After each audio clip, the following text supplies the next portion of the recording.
بسم اللہ الرحمن الرحیم۔ قرآن پاک میں ارشاد ہوتا ہے، یاد کرو جب ابراہیم کو اس کے رب نے چند باتوں میں آزمایا اور وہ ان سب پر پورا اتر گیا تو اس نے کہا میں تجھے سب لوگوں کا پیشوا بناتا ہوں۔ حضرت ابراہیم خلیل اللہ پروردگار عالم کے برگزیدہ پیغمبر اور ہمارے نبی حضرت محمد مصطفیٰ صلی اللہ تعالیٰ علیہ وسلم کے جدائے امجد ہیں اور حضور نبی اکرم صلی اللہ تعالیٰ علیہ وسلم کے سوا دیگر تمام انبیاء و مرسلین سے افضل ہیں۔ یہی وجہ ہے کہ نماز میں بحالت تشہد امت مسلمہ کو درود پڑھتے وقت حضرت ابراہیم علیہ السلام کا نام لینے کا بھی حکم دیا گیا اور انہیں امامت اور پیشوا عطا فرمائی گئی۔ یہ مرتبہ کسی بھی بندے کو اس وقت ملتا ہے جب وہ اللہ تبارک و تعالیٰ کے امتحان میں پورا اترے اور کامیاب ہو۔ میرے پیارے معزز دوستو، حق تعالیٰ نے اپنے پیغمبر حضرت ابراہیم علیہ السلام کے مختلف امتحانات لیے، آپ کو آزمائشوں کی مختلف بھٹیوں سے گزارا جن میں وہ کامیاب و کامران رہے۔ اس سلسلے میں انہیں امامت اور پیشوائی کا مرتبہ عطا فرمایا گیا۔ سوال یہ پیدا ہوتا ہے کہ آخر وہ کون سے امتحانات تھے جو حق تعالیٰ نے حضرت ابراہیم کے لیے تھے؟ وہ کون سی آزمائش تھی جن سے آپ کو گزارا گیا؟ دنیا میں عام آدمی کا امتحان اس کی قابلیت اور صلاحیت معلوم کرنے کے لیے لیے جاتے ہیں، لیکن اللہ تعالیٰ تو علیم الخبیر ہے، اس سے کسی کا کوئی حال مخفی یا پوشیدہ نہیں ہے۔ اس لیے حضرت ابراہیم کے امتحان نامعلوم قابلیت یا صلاحیت کو جانچنے کے لیے نہیں تھے، اور نہ ہی حضرت ابراہیم کے امتحان کسی جرم کی پاوش میں تھے۔ اس کی وجہ یہ ہے کہ انبیاء معصوم اور پاک ہوتے ہیں، تو پھر اس امتحان کی وجہ کیا تھی؟ اس کی وجہ آپ کی تربیت تھی۔ ان آزمائشوں اور امتحان کے ذریعے اللہ رب العزت کو اپنے خلیل کی تربیت کر کے آپ کے درجات کو مقامات عالیہ تک پہنچانا تھا۔ اس کا مقصد حضرت ابراہیم کی جلالت شان کو نمایاں فرمانا بھی تھا۔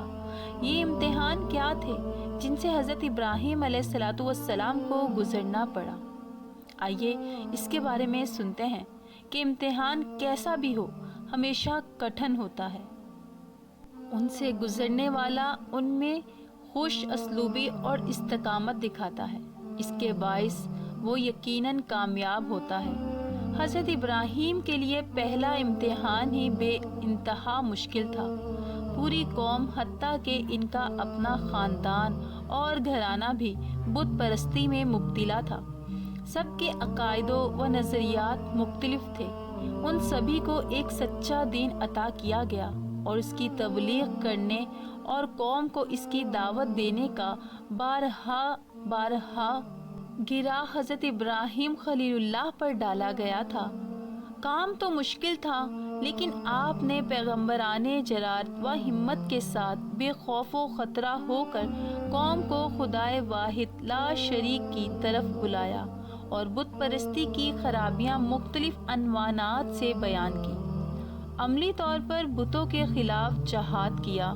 اس پر پوری قوم آمادہ جنگ ہو گئی اور اس وقت کے بادشاہ نمرود اور اس کی قوم نے آپ کو زندہ آگ میں جلا دینے کا فیصلہ کیا۔ اللہ کے خلیل نے ان سب مشکلات میں بھی ذرا بھی کم ہمتی نہیں دکھائی، بلکہ اپنے آپ کو آگ میں ڈالنے کے لیے پیش کر دیا۔ اس موقع پر اللہ تبارک و تعالیٰ نے آگ کو حکم فرمایا، اے آگ تو ابراہیم پر ٹھنڈی اور سلامتی والی بن جا۔ سبحان اللہ۔ چنانچہ ایسے ہی ہوا، ایک امتحان سے فارغ ہوئے تو دوسرا امتحان لیا گیا۔ حکم ہوا کہ اپنے اصل وطن کو چھوڑ کر شام ہجرت کریں۔ حضرت ابراہیم نے رضائے الہی کی خاطر قوم اور وطن کو بھی خیر و آباد کہہ دیا اور شام چلے گئے۔ کچھ عرصے بعد ایک اور حکم ملا جو تیسرا امتحان تھا۔ حکم ہوا کہ بی بی ہاجرہ رضی اللہ تعالی عنہ اور ان کے شیر خوار بچے اسماعیل کے ساتھ شام سے کوچ کر جائیں۔ اللہ کے خلیل نے بلا چوں چاں کیے حکم کی تعمیل کی۔ پھر وہ ایک چٹل میدان اور گرم ریگستان میں پہنچے، بے آب و گیان، سنسان بیابان، جہاں نہ آدم نہ حیوان، نہ چرند نہ پرند۔ یہاں اللہ تعالیٰ کے خلیل حضرت ابراہیم کو حکم ملتا ہے کہ بیوی اور بچے کو یہیں چھوڑیں اور خود شام واپس چلے جائیں۔ اللہ کے خلیل حکم پاتے ہی اس کی تعمیل کے لیے کھڑے ہو جاتے ہیں۔ بیوی کو ایک تھیلی کھجور کی اور ایک مشکیزہ پانی کا دے کر دونوں ماں بیٹے کو چھوڑ کر شام کی طرف واپس روانہ ہو جاتے ہیں۔ تعمیل حکم میں اتنی تاخیر بھی گوارا نہیں کی کہ بیوی کو یہ اطلاع ہی دے دیں کہ حضرت ہاجرہ رضی اللہ تعالی عنہا جب آپ کو جاتے ہوئے دیکھتی ہیں تو پکارتی ہیں، ہمیں اس ویران میدان میں چھوڑ کر آپ کہاں جا رہے ہیں؟ کیا آپ کو اللہ کی طرف سے یہ حکم ملا ہے؟ حضرت ابراہیم نے اقرار میں جواب دیا تو بی بی ہاجرہ کہتی ہیں، اچھا جائیے، جس مالک نے آپ کو چلے جانے کا حکم فرمایا ہے وہ ہمیں ضائع نہیں کرے گا۔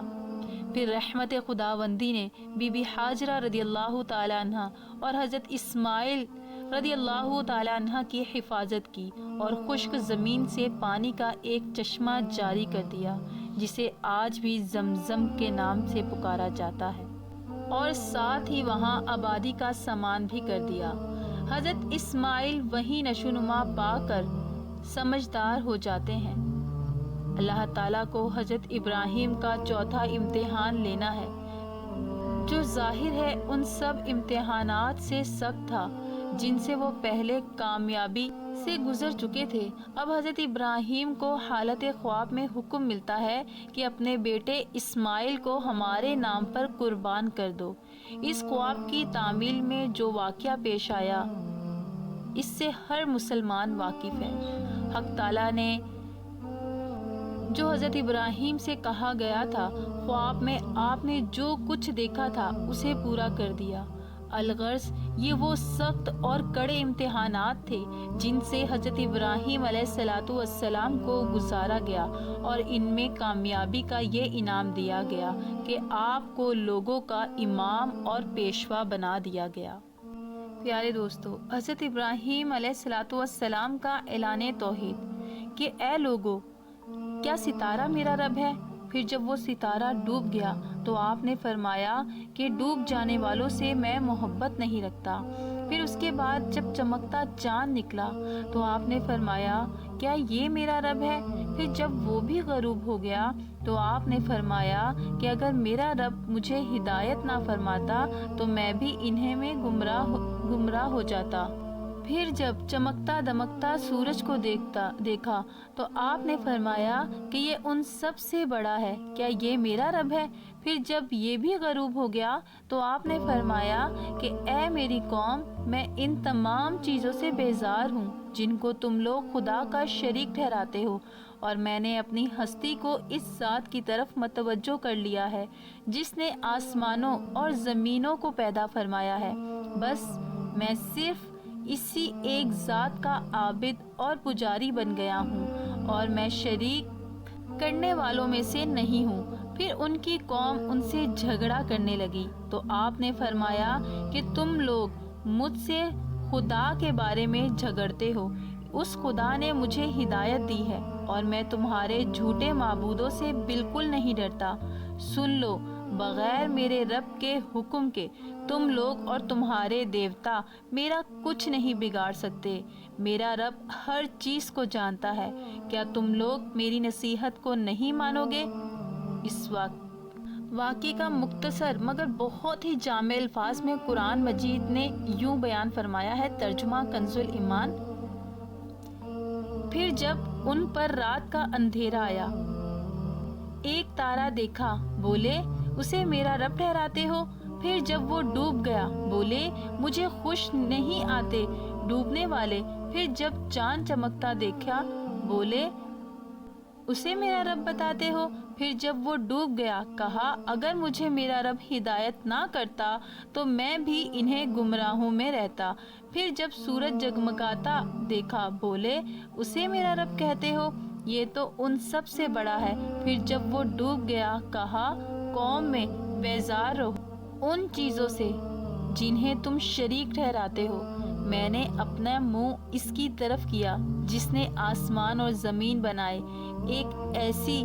میں ایک اسی کا ہو کر میں مشرکوں میں سے نہیں۔ پیارے دوستو، اگر آج کی ویڈیو آپ کو پسند آئی ہو تو کمنٹ باکس میں اللہ پاک کے 99 ناموں میں سے ایک نام ضرور ٹائپ کیجیے گا۔ جزاکم اللہ خیرہ۔